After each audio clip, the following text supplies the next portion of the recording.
Very good morning scholars. चलिए, 12th class state board partnership, और partnership में हम डेथ ऑफ अ पार्टनर, साझेदार की मृत्यु, उसके कुछ सवाल कर चुके थे। सक्सेना बढ़ जाते सर की बुक के, और बस फिर आगे और क्वेश्चन कर रहे हैं। ये क्वेश्चन है 42, ठीक है, 42वां सवाल है ये। और क्वेश्चन है, पार्टनर है लता, माला और Neha. There were 3 partners in a firm. Lata, Mala and Neha partners in a firm sharing profit and losses in the ratio of 3:2:1. लता, माला, नेहा एक फर्म में 3:2:1 के साझेदार थे। देयर कैपिटल्स वर 6,000, 4,000, 2,000। उनकी पूंजी क्रमशः 6,000, 4,000 और 2,000 रुपये थी। इंटरेस्ट ऑन कैपिटल जो है वो फर्म साझेदारों को 5% दिया जाता है। फिर ये कब की बात है? 1 अप्रैल 2018 की, ठीक है। फिर 1 अक्टूबर को माला की डेथ हो जाती है। ओहो, ठीक है। तो अब आप देख पा रहे होंगे कि आपके क्वेश्चन में जनरली डेट ऑफ डेथ जो है बिल्कुल एक्यूरेट दी जाती है ना। 1 अप्रैल से 1 अक्टूबर, तो अक्टूबर तो अभी स्टार्ट ही हुआ है, और 1 अप्रैल यहाँ पर अप्रैल पूरा है आपके पास में, अक्टूबर नहीं है पूरा। हाँ, तो अप्रैल, मई, जून, जुलाई, अगस्त और सितंबर 6 महीने का कैलकुलेशन करेंगे अपन। हाँ, जहाँ पर भी हो। अच्छा, मान लीजिए वैसे तो जनरली ऐसा दिया नहीं रहता है, लेकिन फिर भी कभी इसी को कहते हैं ना, टफ आ गया क्वेश्चन। तो मान लीजिए 1 अक्टूबर की जगह 12 अक्टूबर हो, 15 अक्टूबर हो, तो फिर आप क्या करोगे? डेज कैलकुलेट करोगे। कैसे? अप्रैल के 30, मई के 31, जून के 30, जुलाई के 31, अगस्त के 31, सितंबर के 30, और बस यहाँ तक है ना। और अक्टूबर के 12 अक्टूबर है तो 12 दिन वो भी। ऐसा करने के बाद मान लीजिए सपोज जो है वो आपके दिन आ रहे हैं 143, ठीक है। मान लीजिए कुछ भी आ सकता है। मान लीजिए 143 आ रहा है, 146 आ रहा है, तो आप क्या करोगे? अपॉन में जहाँ पे अपन 2/12, 3/6/12 करते हैं ना, तो डेज के लिए हम अपॉन में 365 करते हैं, ठीक है। बस घबराने की जरूरत नहीं है। तो इस तरह से आप उतने दिनों का कैलकुलेशन करने का, ब्याज या जो शेयर ऑफ प्रॉफिट वगैरह हो। तो ये खास बात है कि यदि कभी ऐसा आ जाए तो, यदि अभी तक तो जनरली डेट ऐसे दी जाती है कि 1 अक्टूबर तो पूरे आपके 6 महीने, 4 महीने, 5 महीने ऐसे ही आते हैं। लेकिन मान लीजिए कभी डेट इस तरह से दी जाए कि 12 अक्टूबर है, 28 सितंबर है, तो वैसे फिर आप एक एक दिन कैलकुलेट करोगे, ठीक है। और मंथ में, किस मंथ में कितने डे होते हैं ये आपको पता होना चाहिए, ठीक। चलिए, फिर उनके बाद लिखा है, ये सब ठीक है। 30 सितंबर को फर्म पर तक का लाभ जो है वो 6300 रुपये था, लेकिन पूंजी पर ब्याज देने के पहले, तो पहले पूंजी पर ब्याज निकालना पड़ेगा इनका। और इसके बाद में निजी व्यय के लिए माला ने जो है कितने 100 रुपये निकाले थे। तो ये माला की ड्राइंग्स, माला की ही डेथ हुई ना, ठीक है। चलिए, अब आप क्या करें? सबका आप इंटरेस्ट ऑन कैपिटल, पूंजी पर ब्याज निकाल लें, ठीक है। हम कैलकुलेटर का उपयोग कर लेते हैं, लेकिन आपको डिसअलाउड है, ठीक है। फिर हम क्यों कर रहे हैं? क्योंकि थोड़ा समय कम बच जाएगा आपका, और जिसके कारण से ज़्यादा कैलकुलेशन कर पाएंगे, है ना। चलिए, तो पूंजी पर ब्याज आपने क्या लिखा? इंटरेस्ट ऑन कैपिटल, ठीक। अब पूंजी पर ब्याज, तो सबसे पहले है लता। लता की पूंजी पर ब्याज कैसे निकालेंगे आप? देखें, इनकी कैपिटल है 6,000 की, तो 6,000, 5% ब्याज की दर है। ये माना जा रहा वो वार्षिक है। हाँ, ऐसा लिख देना आपकी, यह माना गया कि 5% वार्षिक है। अब यहाँ पर वो मंथ कितने हुए थे? 6 महीने हुए थे ना अपने, अप्रैल, मई, जून, जुलाई, अगस्त, सितंबर, अक्टूबर तो स्टार्ट ही हुआ है। तो 6/12 कर दीजिए। 6×5 का आधा 150 आ जाएगा, ठीक है। चलिए, तो 6,000 का 5% गुणित 6/12 किया आपने, तो 150, 150 रुपये ये पहली पार्टनर की कैपिटल आ गई। चलिए, ऐसे दूसरे का भी हम बता देते हैं। 4,000 का 5%, 4×5 का आधा कर लो, 6/12 यानी 1/2, तो वो हो गए 100 रुपये। और तीसरे के 2,000 का कितना जाएगा? 2×5 = 10, 100 का आधा 50 रुपये लास्ट पार्टनर की आ गई। तो 150, 100 और 50, तो कितने हो जाएंगे? 300 रुपये। ये इंटरेस्ट ऑन कैपिटल आ गया, ठीक है। बन जाएगा इतना कैलकुलेशन। चलिए, तीनों पार्टनर का पूंजी पर ब्याज निकालने के बाद फिर क्या करेंगे हम? फिर वो लिखा था ना क्वेश्चन में कि लाभ में से पूंजी पर ब्याज देने के पूर्व इतने रुपए है, 6300 रुपये। तो इस 6300 रुपये में से ये 300 रुपये डेबिट कर देंगे तो बचेंगे कितने, 6000 रुपये ये प्रॉफिट के बचे। और ये प्रॉफिट को हम किस रेशो में बांटना है इनका, देयर रेशो वर 3:2:1, 3:2:1। तो इसको 3/6, 2/6 और 1/6, ये काम आप जानते हैं, अनुपातों का योग करके बांटना। तो एक्यूरेट इनका 3000, 2000 और 1000 आ जाएगा। ठीक है, आपको ऐसा अमाउंट दिया जाता है ताकि बहुत ज़्यादा आप कैलकुलेशन में न फंस जाए। उन्हें भी पता है कि आपके पास में कैलकुलेटर नहीं है, मतलब नहीं है मतलब एग्ज़ाम में नहीं होगा, आपके लिए डिसअलाउड है। ठीक, चलिए फिर उसके बाद दोबारा से उनमें चलिए, तो ये तो हो गई वर्किंग आप सबसे पहले ही करेंगे। हाँ, वर्किंग करने के बाद ही आप उसके अकाउंट्स बनाएंगे। इससे जो वैल्यूअर है वो खुश होते हैं, उन्हें पता चल जाता है कि आप में इतनी अकल है या इतनी समझदारी से आप कर रहे हैं उस क्वेश्चन को कि पहले आपने वर्किंग की, मतलब आपसे बनता है वो सवाल। ठीक, चलिए अब आप क्या बनाएंगे, तो इनका ये प्रॉफिट एंड लॉस अकाउंट बनाना है। ठीक है, चलिए अब ये प्रॉफिट एंड लॉस अकाउंट कैसे बनेगा, प्रॉफिट लॉस एडजस्टमेंट अकाउंट भी ये एप्रोप्रिएशन भी कह सकते हैं। चलिए तो अब आप ये देखें कि क्या छोटा सा बनेगा, बहुत ज़्यादा कैलकुलेशन नहीं है, पर्टिकुलर अमाउंट के कॉलम आप बना देंगे। ठीक है, और इसमें हर पार्टनर का नहीं आप बनाना है इसमें। ठीक है, इसमें आपको एक पर्टिकुलर एक अमाउंट डेबिट क्रेडिट, इसे तो जानते हैं आप कैसे 11th क्लास से पढ़ते चले आ रहे हैं। चलिए अब आप देखें, सबसे पहले आप क्या करेंगे, बाय बैलेंस बीडी, जो आपको बैलेंस दे रखा वो है 6300, 6300 रुपये। तो ये 6300 ये आ गया। फिर पूंजी पर ब्याज, टू इंटरेस्ट ऑन कैपिटल। अब पार्टनर कौन है, लता माला नेहा, लता माला नेहा। ठीक है, या पूरा लिख देंगे। इनका अमाउंट कितना आ गया, तो यह आएगा 3000, 2000 और 1000। तो यह आ गए कितने, एक मिनट, 3000 2000 नहीं, अमाउंट तो छोटा था, ये तो बंटवारा हुआ था उसका वहाँ पर। ठीक है, ये इंटरेस्ट ऑन कैपिटल आपके आए थे 150, 100, 150, 100 और 50। तो ये 250, ये 300 आ जाएंगे, तो 300 रुपये आ गए। अब आपने बांटा, तो अब आप क्या लिखेंगे, to credit balance net profit transfer to partners capital account, या फिर सीधे लिख दो to profit transfer to partners capital account. ये फिर लता माला और नेहा, तो ये बट गए थे अब आपके 3000, 2000 और 1000। तो ये 6000 आ गए, और दोनों तरफ का टोटल कर लो 6300। ठीक है, टोटल करते बन ही जाएगा आपसे 6300, 6300। तो इस तरह से हमने ये पार्टनर्स, ये प्रॉफिट एंड लॉस अकाउंट से ये पता चल गया। ठीक है, अब नेक्स्ट कौन है, अब डेथ हो गई उस पार्टनर की, तो ऊपर से तो लेने आएंगे नहीं वो पैसे, है ना। तो अब कौन आएगा उनके पैसे लेने, उनका सक्सेसर, उनका लीगल रिप्रेजेंटेटिव या एग्जीक्यूटर भी बोलते हैं। ठीक है, तो ये एग्जीक्यूटर है, तो इस अकाउंट के बाद में उनका एग्जीक्यूटर का अकाउंट बनेगा। फॉर्मेट बिल्कुल सेम रहेगा, इसलिए इसी को हम मिटाकर इसी पे लिख दे रहे हैं। ठीक है, लेकिन आपको मिटाना नहीं, आपको तो नया बनाना है अकाउंट का।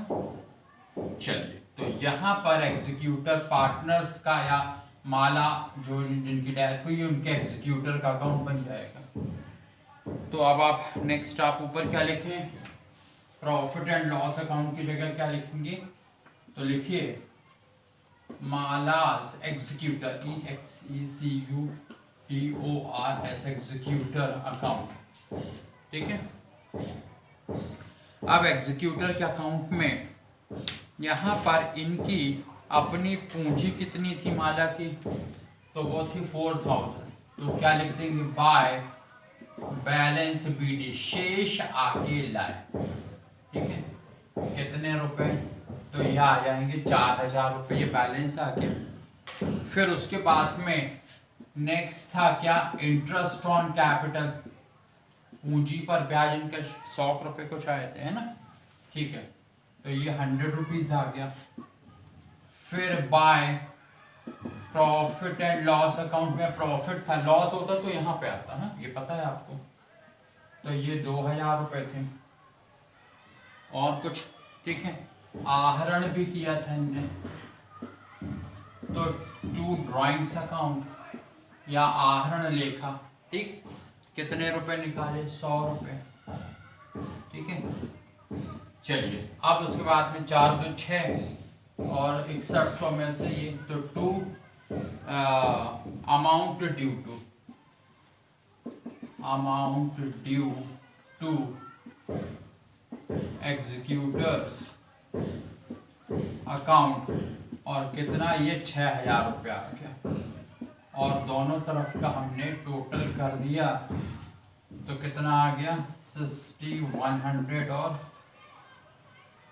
6100 आ रहा समझ में, ठीक है। तो इस तरह से, अरे बनिए सिंपल है। तो ये एग्जीक्यूटर्स अकाउंट ऐसे बनाते हैं, प्रॉफिट एंड लॉस अकाउंट आप देख चुके कैसे बन गया। तो ये हो गया आपका क्वेश्चन नंबर 42 कंप्लीट, ठीक। एक क्वेश्चन और बताते हैं आगे, छोटा सा चैप्टर है ये, उसी रिटायर में। अच्छा, एक है एन्युटी सस्पेंस। तो एन्युटी सस्पेंस वही जो हमने लास्ट क्लास में आपको बताया था ना, लॉन अकाउंट में जैसे एंट्री करते हैं वैसे ही एन्युटी सस्पेंस में होती, by capital, by interest, to bank, बिल्कुल वैसे ही। हाँ, तो जहाँ जहाँ आपने लॉन अकाउंट लिख रहे थे वहाँ एन्युटी सस्पेंस, वार्षिकी उचंत या उद्रत या निलंबित लेखा भी बोलते हैं उसको, ठीक है। चलिए फिर नेक्स्ट है 49th क्वेश्चन, ठीक है। संयुक्त जीवन बीमा policy, joint life policy, insurance policy, या इनको शॉर्ट में JLP भी बोलते हैं, ठीक है, JLP, ठीक। अब ये कैसे बनाते हैं, इसका कैलकुलेशन कैसे करते हैं, तो एक अच्छा सा क्वेश्चन है आपके पास में 49वां, वही सक्सेना सर की बुक का 49वां क्वेश्चन है ये, ठीक। अच्छा, अब कैसे कैलकुलेशन हुआ उस पर, तो वो समझें इसमें कि इन्होंने पॉलिसी ले रखी है, ठीक है, और उस इंश्योरेंस पॉलिसी से फिर वो कैलकुलेशन करते हैं। चलिए देखिए, लिखा है राम श्याम घनश्याम जो है 321 के साझेदार हैं। 1 अप्रैल 2017 को उनकी पूंजी क्रमशः 30,000, 15,000 और 12,000 रुपये थी। उन पर 5% ब्याज मिलता, आहरण पर कोई ब्याज नहीं है। श्याम घनश्याम प्रत्येक को 1,000 रुपये प्रति माह वेतन मिलता है। साझेदार या अनुबंध के अनुसार किसी भी साझेदार की मृत्यु के पश्चात ख्याति की राशि पिछले 3 वर्षों के औसत लाभ के बराबर होगी। तो औसत लाभ, क्रय वर्ष नहीं दिए इसमें। हाँ, समस्त साझेदारों के जीवन पर 24,000 रुपये की पॉलिसी ली गई थी। श्याम की मृत्यु 31 मार्च 2018 को हुई। वर्ष में उनका आहरण 4200 रुपये था। गत 3 वर्ष के लाभ क्रमशः 1200, 12,000, 15,000 थे। पूंजी लेखा और चालू लेखा बनाइए। चलो ठीक है, तो इसमें अच्छी खासी कैलकुलेशन है। पहले तो आप इसको समझें कि कैलकुलेशन कैसे करेंगे। हाँ, तो देखिए यहाँ पर पिछले 3 वर्षों के लाभ, तो अब आप समझना, 1200 प्लस 12,000 प्लस 15,000, तो 3 वर्षों के लाभ हो गए 28,200 रुपये टोटल। फिर 3 का भाग दिया तो यह आ जाएगा 9400, 9,400, और यही औसत लाभ ही ख्याति है। ठीक, तो 9400 तो क्या आ गई इनकी गुडविल। ये बात समझ में आ गई। चलिए और क्या करें। अब इस 9400 में मृत साझेदार कौन है? श्याम। श्याम का भाग कितना है? श्याम का भाग जो है उसमें कितना है? 2/6 है। 2/6 का हो या 1/3 का हो, एक ही बात है। ठीक है, चलिए तो अब यहाँ पे उस गुडविल में ये जो गुडविल 9,400 आई थी, इसका हमने क्या किया? 2/6 कर दिया। तो 9400 का 2/6 किया तो आ गया 3133.33। आप 3133 भी लिख सकते हैं। हाँ, अब 3133 को किस रेशो में बांटेंगे? तो रिमेनिंग पार्टनर्स या शेष साझेदार, कंटिन्यूइंग पार्टनर्स यानी सतत साझेदार का अनुपात कितना बचा? 3:1 में 2 वाले चले गए बीच वाला, तो कितना बचा? 3:1। 3:1 मतलब 3/4 और 1/4। तो इस 3133 को बांट रहे हो आप 3/4 और 1/4 में, तो गुणे 3/4 किया तो 2350 रुपये पहला आ गया। ठीक है, और बाकी का आप अलग करके भी देख सकते हो। 3133 का 1/4 किया तो 783 रुपये आ रहा है ना, 783 आ गया, 783 रुपये। ये गुडविल आ गई। अब गुडविल के लिए आप क्या करते थे कि वही रिमेनिंग टू रिटायरिंग या रिमेनिंग टू डिसीज्ड पार्टनर, तो आप क्रेडिट में क्या लिख दोगे, बाय राम्स कैपिटल और बाय घनश्याम्स कैपिटल, कितना 2350 और 783 रुपये, ये लिख देंगे। फिर और क्या हुआ, पूंजी पर ब्याज, पूंजी पर ब्याज 5% है। इनकी कैपिटल कितनी थी, जिनकी डेथ हुई है 15,000 का 5%, 750 रुपये आ जाएगा। वेतन इनका 1,000 पूरे साल भर की बात है ये, तो 12 महीने के 12,000 वेतन आ जाएंगे। आहरण 4,200 रुपये है। ठीक है, और पॉलिसी पॉलिसी कितने की है, 24,000 की, तो 24,000 का 2/6 जॉइंट लाइफ पॉलिसी में क्या लिखेंगे हम, 24,000 रुपये का 2/6 इनका भाग है, तो ये 24,000 का 2/6 कर लो, 6 चौको 24, 4 दूनी 8, ये आ गया। ठीक है, 8,000 रुपये क्या कहलाएगी, by JLP joint life policy, credit में लिख देगा आप। ठीक है, चलिए, तो इस तरह से अभी ये वर्किंग हुई है। हाँ, अभी अपन उसको अकाउंट के अंदर फिट करते हैं। अब इन्होंने कह रखा है कि कैपिटल अकाउंट भी बनाओ इनका और करेंट अकाउंट भी बनाओ, तो 2 अकाउंट बनाने हैं, यानी कि इतना भी टफ नहीं है।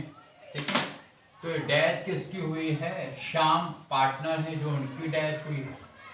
ठीक, तो एक सबसे पहले आप क्या बना लोगे, उनका कैपिटल अकाउंट, और फिर उसके बाद में उसी के नीचे बनाएंगे आप क्या, करेंट अकाउंट। आ रहा समझ में? ठीक है, चलिए, तो ये अकाउंट कैसे बनने हैं वो देखिए आप। टॉप पे हम क्या लिखेंगे, पार्टनर का नाम क्या है, श्याम, तो ये लिख दिया हमने श्याम्स कैपिटल अकाउंट। श्याम का पूंजी लेखा, डेबिट क्रेडिट पर्टिकुलर्स, ये तो आप जानते ही हैं। ठीक है, अब क्रेडिट में क्या आ जाएगा, बाय बैलेंस BD, तो क्रेडिट में हमने लिख दिया बाय बैलेंस BD, कितनी पूंजी है, 15,000। ठीक है, 15 ही है ना। ठीक है, फिर उसके बाद में अब डेबिट में कुछ है नहीं, तो टू श्याम्स करेंट, ये कहाँ पे ट्रांसफर कर देंगे अपन, चालू लेखे में।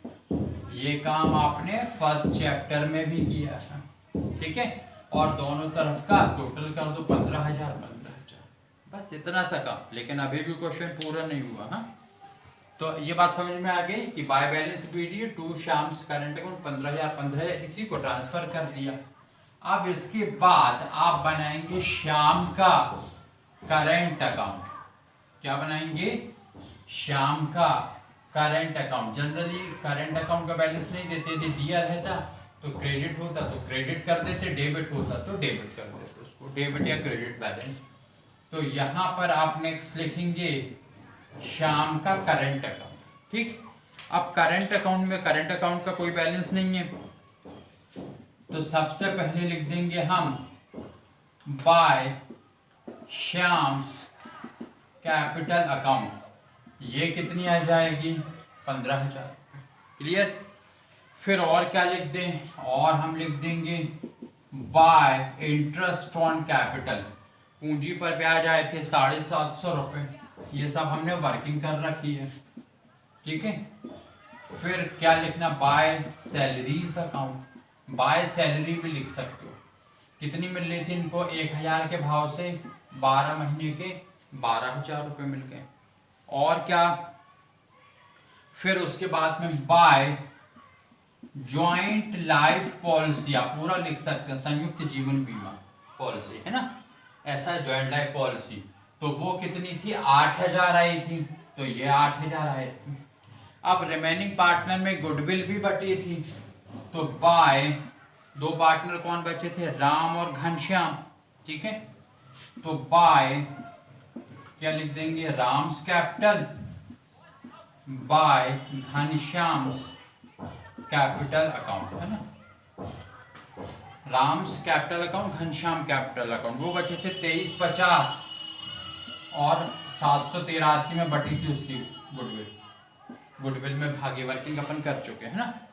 डेबिट आ जाए, आहरण किया है टू ड्राइंग्स अकाउंट, ठीक है। तो ड्राइंग्स कितने का किया, 4200 का, बस और कुछ तो नहीं बचा। पॉलिसी, ठीक। चलिए अब उसके बाद में ये क्या लिख देंगे, आपका किसको दे देंगे, उनके एग्जीक्यूटर को बैलेंस की जगह श्याम्स, क्योंकि ये तो जा ही रहे हैं, चले ही गए, ये तो श्याम्स एग्जीक्यूटर्स अकाउंट। तो अब हम क्या करें, क्रेडिट माइनस डेबिट कर दें, 15 और 12 27,000, तो ये दिख रहे हैं अपन को, है ना। फिर 27,000 है, फिर 750 है, फिर 8000 है, 2350 हैं और 783 हैं, 38883 हैं। कितने हैं, 38883 हैं। उसमें से आप 4200 को माइनस कर दोगे तो 34683, और दोनों इसका भी है टोटल 38883 के टोटल आ रहा समझ में, ठीक है। इस तरह से ये वाले चैप्टर की जितनी भी वैरायटी थी वो ओवर होती है। आप करें, एग्जाम्पल ज़रूर पढ़ लें। डेथ ऑफ अ पार्टनर एक अच्छा चैप्टर है। और फिर नेक्स्ट हम करेंगे आपका साझेदारी का विघटन, फर्मों का विघटन, बहुत बढ़िया चैप्टर है, स्टार चैप्टर है, ठीक है, बहुत मज़ेदार है। आप जब पढ़ेंगे उसमें रियलाइजेशन अकाउंट तो आप बहुत इन्जॉय करेंगे, ठीक है। चलिए, तो ये हो गया आपके यहाँ तक के चैप्टर, बाकी नेक्स्ट क्लास में, ठीक। Thank you.